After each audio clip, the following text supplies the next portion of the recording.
Como o governo Jair Bolsonaro será lembrado? Polêmico, controverso, desastroso? Talvez o mais turbulento da história recente do país? E olha que a nossa democracia já destituiu 2 presidentes desde 1989, via processo de impeachment, Fernando Collor de Mello e Dilma Rousseff. Assinou, a partir deste momento, Fernando Collor é presidente afastado e assume o vice-presidente da República, Itamar Franco. Recebeu uma cópia da citação e o senador Dirceu Carneiro agora vai se retirar para entregar a mesma citação ao presidente da República. Por 61 votos a 20, o Senado aprovou o impeachment da agora ex-presidente Dilma Rousseff. Dilma perdeu o mandato, mas mantém os direitos políticos. Bolsonaro deixa um país mais armado, com altos níveis de desmatamento e com cortes recordes de recursos na saúde e na educação. Desde que tomou posse, Bolsonaro editou vários decretos que facilitaram o acesso a armas de fogo por civis. Durante a campanha eleitoral, o registro de armas de fogo saltou 70% e bateu recorde no país. O número de assassinatos por armas de fogo de mão cresceram 24% no ano passado, na contramão da queda de homicídios no país. Mas o número de mortos por revólveres, pistolas e garruchas subiu, enquanto as mortes por outros meios de agressão diminuíram. Na pandemia, a gestão de Bolsonaro foi considerada um desastre. O negacionismo de medidas sanitárias por parte do presidente prejudicou o controle da doença. Caso fosse contaminado pelo vírus, não precisaria me preocupar. Nada sentiria ou seria, quando muito, acometido de uma gripezinha. Se você virar um jacaré, é problema de você, pô. Se nascer barba em alguma mulher aí, ou algum homem começar a falar fino, eles não têm nada a ver com isso. O governo também incentivou o uso do kit Covid, que continha medicamentos sem comprovação científica contra a Covid-19. Por que criar problemas aqui? Vamos fazer, depender de mim, teria apenas o PCR. É mais efetivo do que a vacina, porque a vacina não impede que se contamine e que se transmita o vírus. Tomei hidroxicloroquina e se me contaminar de novo, tomo outra vez. Além disso, a pasta teve constante trocas de ministros por divergências em relação às crenças de Bolsonaro sobre a doença. Por causa disso, o Senado abriu a CPI da Covid, que constatou a responsabilidade de Bolsonaro e seus ministros no número de mortes no país. A CPI, depois de 6 meses de trabalho, encerra seus trabalhos com o relatório feito pelo senador Renan, aprovado pelo colegiado pela sua grande maioria, e agora é uma nova etapa. É a gente encaminhar aos órgãos competentes para que a gente possa fazer justiça ao povo brasileiro. No fim de seu mandato, promoveu cortes de quase 15 bilhões de reais na área após a redução do ICMS para conter a alta dos combustíveis.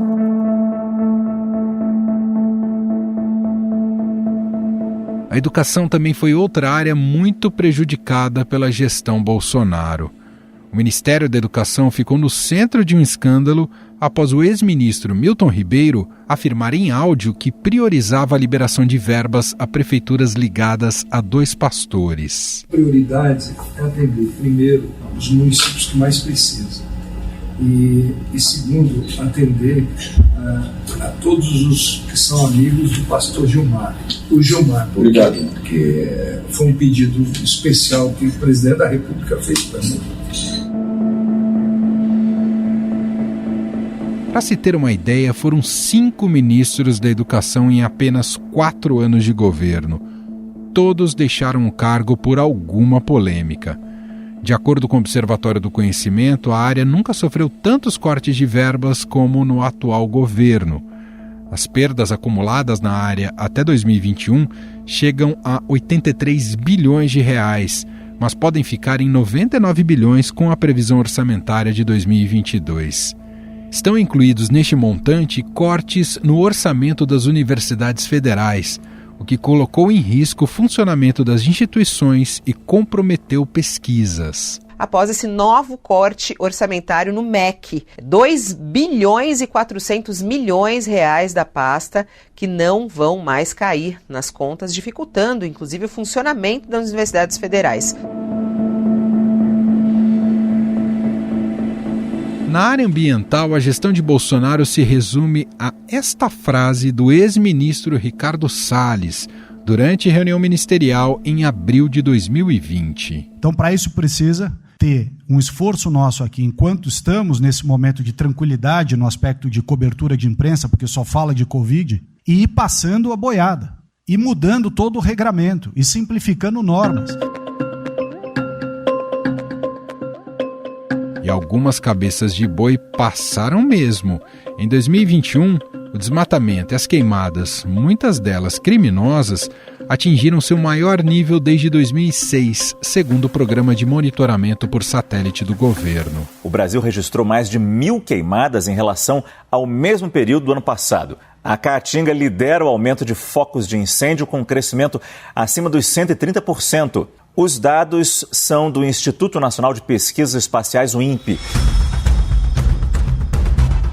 Há também críticas em relação ao aparelhamento dos órgãos ambientais, colocando os funcionários mais técnicos no banco de reservas e os substituindo por coronéis que nunca tiveram contato com a área ambiental.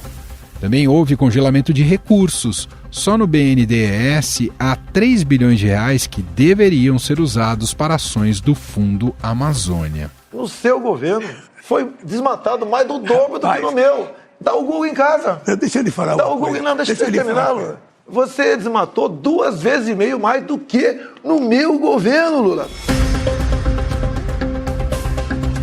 Além disso tudo, nunca se liberou tanto agrotóxico no país como aconteceu no governo Bolsonaro.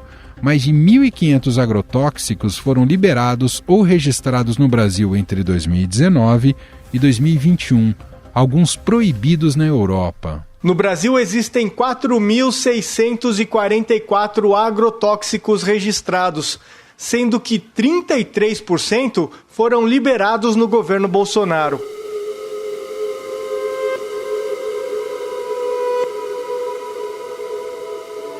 Jair Bolsonaro também não deixará saudades na área cultural, que foi diretamente afetada por questões ideológicas dos bolsonaristas. A criminalização da Lei Rouanet e a diminuição de repasses de verbas deixaram o Brasil paralisado em produções culturais. Estamos mexendo na Lei Rouanet.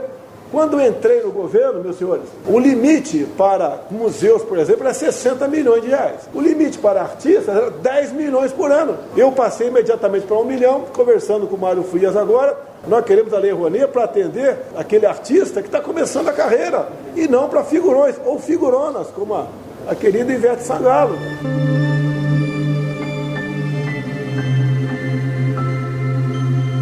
O governo promoveu diversas mudanças na Lei de Incentivo à Cultura, como a redução pela metade no valor máximo da isenção fiscal para o financiamento de projetos culturais por parte de empresas. Mas foi com os ministros do Supremo Tribunal Federal que Bolsonaro travou suas principais batalhas, principalmente Alexandre de Moraes. É o tempo todo usando a caneta para fazer maldade, tentar me tirar de combate, desgastar. Já desafiei o Alexandre de Moraes, que vazou a quebra desse sigilo telemático do meu ajudante de hoje, que é um crime que esse cara fez. Esse cara fez um crime. Tem ver as contas particulares da primeira-dama, movimentações ativas. Alexandre de Moraes, mostre o valor das movimentações.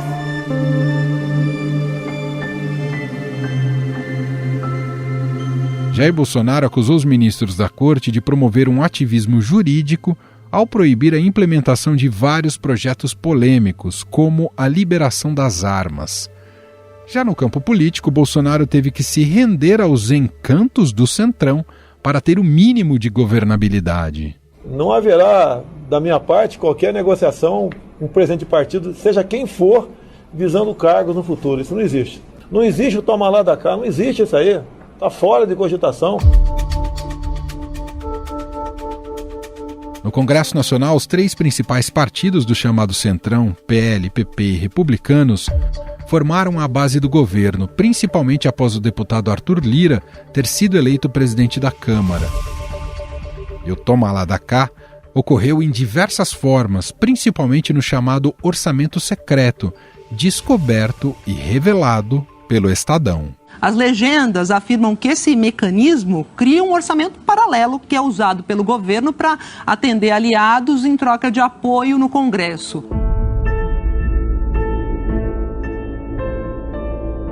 No final de seu governo, Jair Bolsonaro incentivou com seu silêncio discursos golpistas por parte de aliados que se mantêm frente a quartéis do Exército pedindo intervenção militar e também desacreditando a urna eletrônica. É no Brasil inteiro, são as urnas de 2020 para baixo, são as urnas antigas. Todas elas têm o mesmo número, não tem patrimônio, não tem como controlar a urna. Você vai checar a urna antes da eleição, são todas com o mesmo número. Então nós estamos entrando com esse documento, já temos a prova e nós vamos mostrar que essas urnas não podem ser consideradas.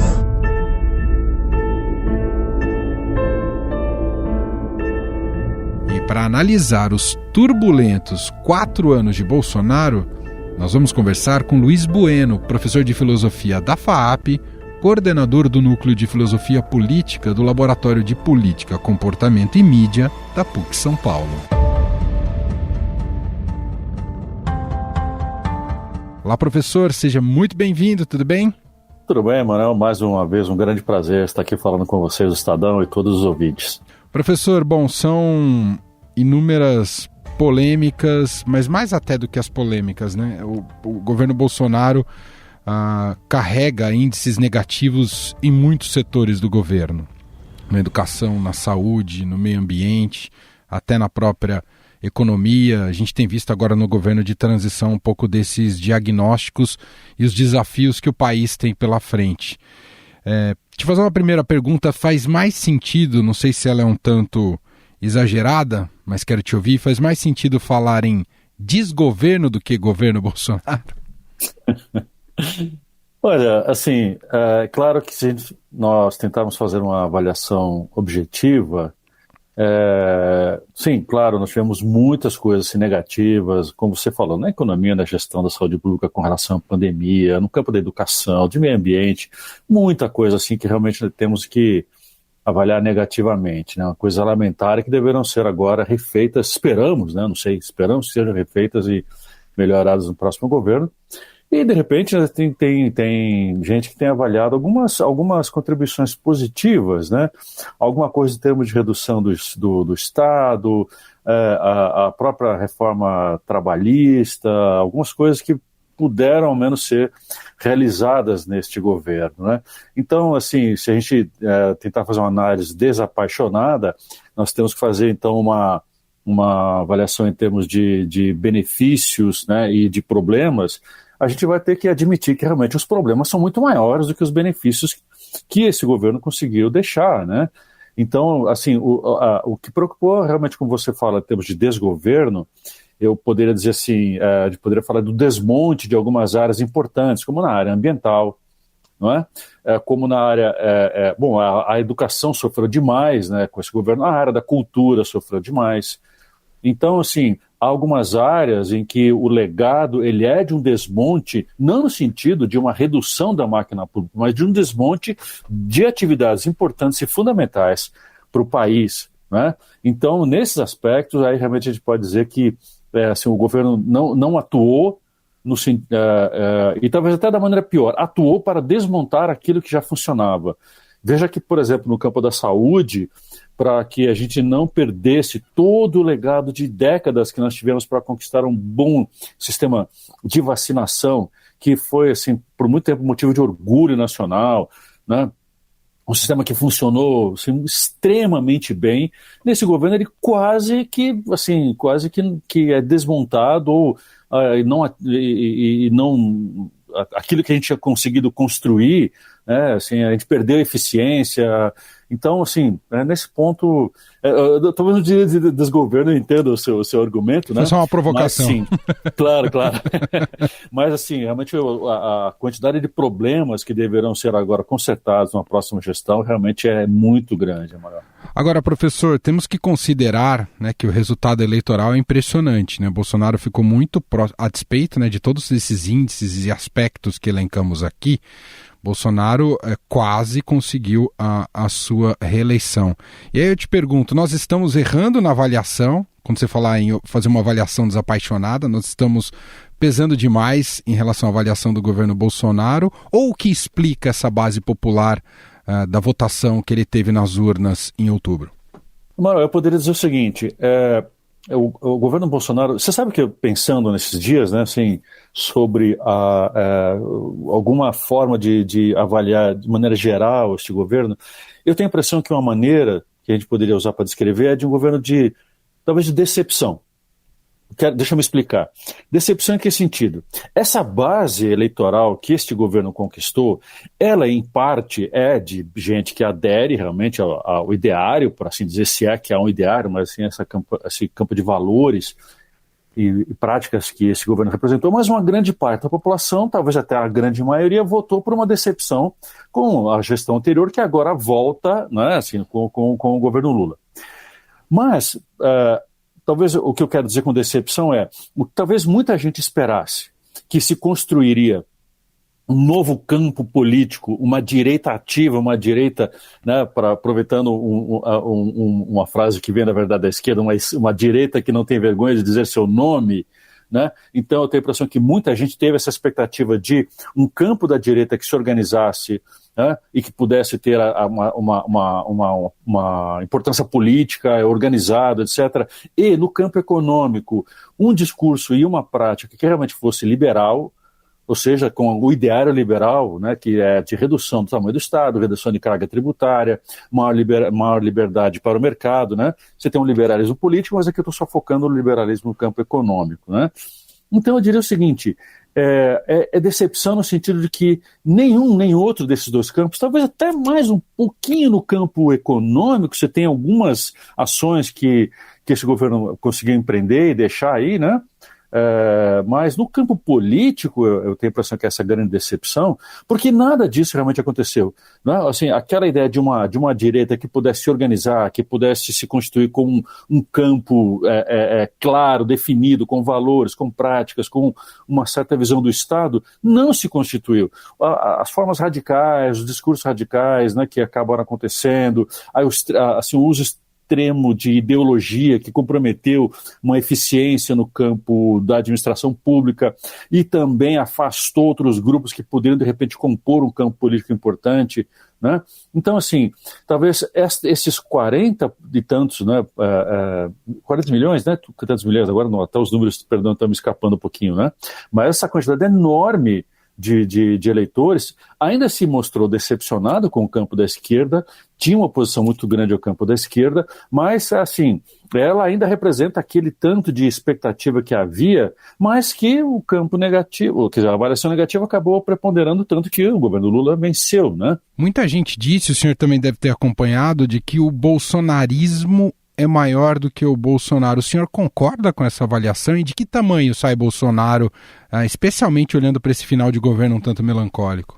Então, eu acho que assim, nós fizemos essa avaliação por muito tempo, né, no sentido de perceber um movimento que dependia dele como, vamos dizer assim, a figura que materializaria esse campo de valores, né, que é o presidente, ou ainda presidente Bolsonaro, ele materializaria essa prática, esse discurso, né, mas o tanto de gente que estava em volta disso acabaria constituindo uma visão de país maior do que aquilo que Bolsonaro conseguia implementar na prática, né? E ele mesmo foi mostrando que não tinha tanta capacidade assim para liderar este movimento. Ele era uma expressão concreta, porque ele estava ocupando a presidência, portanto as pessoas se espelhavam nele, né? Espelhavam nele como quem estava aí concretizando votos, alguém que estava ocupando o cargo mais importante do país, mas ele como liderança propriamente não conseguiu se estabelecer, né? Tanto é que agora no final, como você disse, um final de governo melancólico, ele mostrou que não tem essa capacidade de liderar, de conduzir esse movimento. Ele é simbolicamente, né, alguém que representa o movimento, mas concretamente não é alguém que lidera, para nós, nesse período agora está demonstrando isso. Não sabemos se ele volta de um jeito diferente depois que passar, né, essa fase de transição de governo. Mas ele, o perfil dele, a linguagem, etc., não é de um líder, ele é de alguém que tem expressão popular, tem apelo popular. Isso a gente viu, né? mas liderar o movimento não me parece que seja o caso. Então, por isso a gente chegou a avaliar que o movimento em si, em torno de Bolsonaro, seria maior do que ele. Ou seja, o que quer dizer isso? Que o movimento dependeria menos da figura particular dele, que é o oposto exatamente do que acontece com o lulismo, né? Lula é maior do que o lulismo. Né? Porque a hora que sair Lula, a gente não tenha pessoas que consigam substituir ele à altura. Já Bolsonaro não. Se Bolsonaro sai de cena, é muito provável que alguns de seus filhos, alguns dos ideólogos, ex-ministros, né? Figuras que ocuparam cargos de importância, possam ir ocupando esse espaço que ele não conseguiu, onde ele não conseguiu se consolidar como líder desse movimento. Né? Então, nesse sentido, a gente pode dizer sim, o bolsonarismo ainda é maior do que Bolsonaro, porque há muita gente que comunga dessa posição um pouco mais extremada de valores, né, dessa pauta de costumes, dessa mistura de religião com política que ele trouxe na prática. Tem muita gente que comunga desses valores, mas é provável, né, que haja gente que consiga ocupar esse espaço, organizando o movimento, ocupando as redes sociais, sendo vocais no legislativo, né? Talvez aqui em São Paulo, apesar desse discurso agora de, que o governo está assumindo, o governo do Estado está assumindo, parece um discurso um tanto quanto evitando o radicalismo. Vamos ver, né, o que vem realmente pela frente. Né? Então, é possível que essas lideranças ocupem um espaço simbólico, né, que ele acabou deixando, mas talvez não consiga dar seguimento. Apenas assim, é por aí que eu vejo essa questão do bolsonarismo. O professor Bolsonaro passou os 4 anos testando limites ali da democracia, né? A impressão é que a gente passou 4 anos justamente identificando esses momentos em que ele questionava as instituições, as regras do jogo democrático, tentava driblá-las ou propositadamente ultrapassá-las. As instituições foram obrigadas a reagir, mas claro, como o senhor até destacou, há muito desmonte e rupturas internas por dentro da gestão do país. Então eu queria te ouvir um pouco desse legado, esse teste de estresse que a gente passou pelos últimos 4 anos, produziu exatamente o que para a nossa democracia, principalmente pensando agora no novo governo? Uhum. Você sabe, quando eu estava dizendo da noção de decepção como uma das marcas, no fundo eu tinha também, e foi muito bom que você tocou nesse ponto, eu tinha como segundo aspecto, né, talvez os 2 termos que definiriam, né, essa gestão, que é exatamente essa do teste dos nossos limites, né, e a gente ultrapassou, né, este governo ultrapassou algum desses limites no sentido de respeitar as regras democráticas, ou de evitar algum discurso que ele acabou adotando, né, assim, de confronto muito direto, né. Então, assim, tem um saldo positivo nesse campo. Eu titubei um tanto de dizer que o que se fez nesse período, né, você poderia testar os limites da democracia no sentido de aperfeiçoá-la, ou seja, um debate ou até uma relação crítica entre os poderes seria muito boa. Ou seja, fazer críticas muito sérias e muito contundentes ao Supremo Tribunal Federal é importante, né, porque realmente a gente vê que algumas coisas nos últimos anos, na última década, né, com esse constitucionalismo que acabou acontecendo dentro do STF, ou seja, o STF se entendendo como e há trabalhos teóricos muito interessantes a esse respeito, né, discutindo esse novo entendimento que os próprios juízes têm, né, os próprios ministros têm do papel do STF. Então é preciso rever isso, no sentido dele se tornar muito ativo, dele se considerar um defensor da democracia. Isso tem complicações, né? Porque um tribunal que deixa de ser passivo para ser ativo é complicado, né, nessas relações de equilíbrio de poderes. Né? Então, uma relação crítica entre os poderes teria sido muito produtiva, muito positiva para o país, né? Talvez conseguir uma contenção maior do STF, né? Mas talvez, ao mesmo tempo, o STF exigindo, né, que o Executivo se mantenha dentro dos limites legais, impedindo, por exemplo, dele trazer as Forças Armadas para papéis que não são das Forças Armadas, que esse governo do campo do Executivo tentou fazer. A relação também desses 2 poderes com o Legislativo, ou seja, que o Legislativo também não extrapolasse, né, a administração da verba pública, como está acontecendo toda a discussão da PEC, né, da PEC da transição. Ou seja, o que eu quero dizer com isso? Que uma relação crítica teria sido muito boa para aperfeiçoar a nossa democracia. Mas o que nós tivemos, na verdade, foi uma necessidade contínua de defesa dos princípios básicos do funcionamento da nossa democracia. Então, se é só um processo defensivo, a gente não teve um aperfeiçoamento, a gente teve uma luta para manter o Estado funcionando como ele tinha, para que a nossa democracia pudesse ser vivida, né, por nós, cidadãos. Então, assim, o que o STF teve que fazer, e assim, algumas ações do ministro Alexandre de Moraes, ainda que sejam, por um lado, justificáveis, dado o nosso ambiente de risco, por outro, abrem porteiras que são complicadas. Quanto mais o STF se tornar, tiver se esse ativismo dele ser originário de ações de investigação e punição, isso é complicado, isso não é papel do STF, e a gente não quer um STF que tenha essa função, né? Mas ele acabou adotando esses tipos de práticas para defender alguns aspectos do funcionamento do nosso Estado, né? Exatamente para que o discurso de ódio, os ataques à democracia não prosperassem, especialmente, né, tendo o apoio do Executivo, isso que não pode acontecer. Ou seja, o que nós ganhamos com isso? Só uma percepção de que a democracia precisa se defender o tempo todo, talvez seja o único ganho, né, para que ela possa prevalecer. E aí, até para finalizar a nossa conversa, professor, eu queria te perguntar, que para mim ainda é um mistério, mas... claro, a gente pode encontrar várias respostas para isso, mas nesses diversos testes da democracia, testes de estresse da democracia, mas também em relação à gestão, Bolsonaro cometeu muitos crimes, né? E claro que precisariam ser investigados e tudo mais. E havia também problemas nessa relação com a sociedade brasileira. Como é que o senhor explica que a classe política não foi, depois de ter empichado Dilma Rousseff, Fernando Collor de Mello, por que a classe política não mobilizou para destituir o Bolsonaro, mesmo com evidências tão fortes em momentos tão críticos do país nos últimos anos, professor? Eu tendo a olhar para isso, Emanuel, colocando assim um pouco de perspectiva histórica, sabe, no comportamento das nossas classes políticas, né? Não é de agora, não é da última década, isso já vem de várias décadas, há vários estudiosos, né, da nossa história política, como se constituíram as classes políticas no Brasil. Elas tendem a ter um comportamento de classe muito forte, né? De um corporativismo. A gente sabe da história das oligarquias políticas em várias regiões do Brasil, né? Então, assim, a prática política, ela tende a ser de uma forma muito patrimonialista no Brasil, né? Ou seja, o Estado ele acaba sendo um meio para que certos grupos se mantenham ou ampliem, né, o seu domínio dos recursos, né, nacionais, né, financeiros, econômicos, naturais, né? Então, esta gestão agora, né, esses últimos 4 anos foram uma demonstração de quanto isso pode ser danoso ao país, né?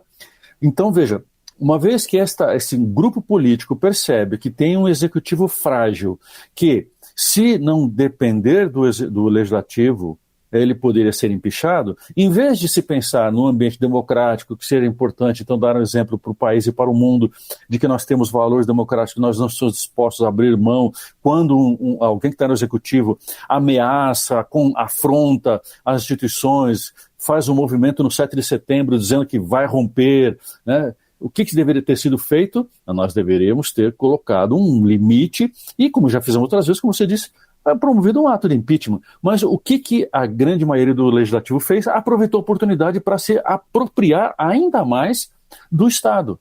Então, assim, nessa gestão isso fica muito claro, o patrimonialismo, mais do que a defesa dos valores democráticos, né, da institucionalidade, etc., o que prevaleceu foi isso e está prevalecendo agora. Eu estou falando aqui, né, nós estamos no final de dezembro, estão vendo as negociações da PEC da transição, nós vemos isso continuar acontecendo claramente, né? A defesa não é pelas instituições, é pelo domínio do recurso público. Quer dizer, o tipo de atuação do Bolsonaro criou uma completa disfuncionalidade e equilíbrio entre os poderes, gerou esse parlamento ultrapoderoso que se apropria do executivo e um judiciário que é quase obrigado a ter um ativismo político mais forte para conseguir dar algum contrapeso e freios a esse executivo leniente, não é, professor? Exatamente. Então, veja como um executivo fraco, que não tem a capacidade de liderança nem de negociação com o legislativo, como ele acaba criando o ambiente para esse desequilíbrio de poderes, né? Então, exacerbou-se o poder do legislativo e do judiciário em função da fraqueza, no sentido da relação política, né, do executivo com os demais. Então, um executivo fraco é a oportunidade para os outros dois ocuparem o espaço. E aí, para essa estrutura, né, que nasceu lá nos Estados Unidos, quando da fundação, né, da democracia americana, dos pesos e contrapesos, né, que a gente então usa como o termo, né, de como os poderes se equilibram, como um fiscaliza o outro, controla o outro, estabelece limites para o outro, isso, neste governo, ele foi extremamente enfraquecido, né? Então, como os filósofos, historiadores, né, da política dizem, o poder não deixa vácuo. Onde há vazio, alguém ocupa. Nesse caso, quem ocupou mais, assim, extensamente foi o legislativo, obviamente, né? Mas o judiciário não deixou também de, vamos dizer assim, de ocupar no naco, né, desse vazio de poder que o executivo deixou. Muito bem, esse é o professor de filosofia na FAAP, coordenador do Núcleo de Filosofia Política do Laboratório de Política, Comportamento e Mídia da PUC São Paulo, professor Luiz Bueno, mais uma vez gentilmente aqui conversando com a gente. Professor, excelente passagem de ano, boas festas e obrigado mais uma vez. Eu que agradeço mais uma vez o gentil convite, Emanuel. Então, um abraço a você, a toda a equipe do Estadão, todos os nossos ouvintes, que a gente tenha um ano novo realmente muito melhor do que a gente passou agora, né? Com muito mais alegria e felicidade do que a gente pode ter. Então, um abraço a todos, viu? E até o nosso próximo encontro aí. Estadão Notícias. E este foi o Estadão Notícias de hoje. Contou com a apresentação minha, Emanuel Bonfim. Na produção, edição e roteiro, Gustavo Lopes, Jefferson Perleberg e Gabriela Forte. A montagem é de Moacir Biasi. Pode conversar com a gente por e-mail no podcast@estadão.com. Um abraço para você e até mais.